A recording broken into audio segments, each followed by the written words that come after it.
Today we're going to be looking at a few clips back in the year 1914 during the outbreak of the First World War.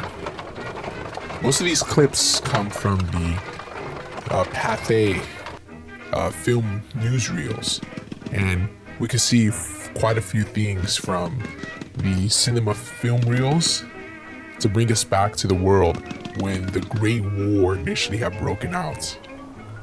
We're going to see various things such as soldiers marching in battle, the type of training that's involved when it comes to marksmanship, and also the advent of Prussian military doctrine with the revealing of a statue and also marching taking place as well.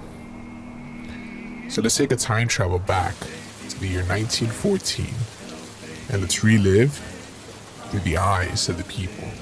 Enjoy.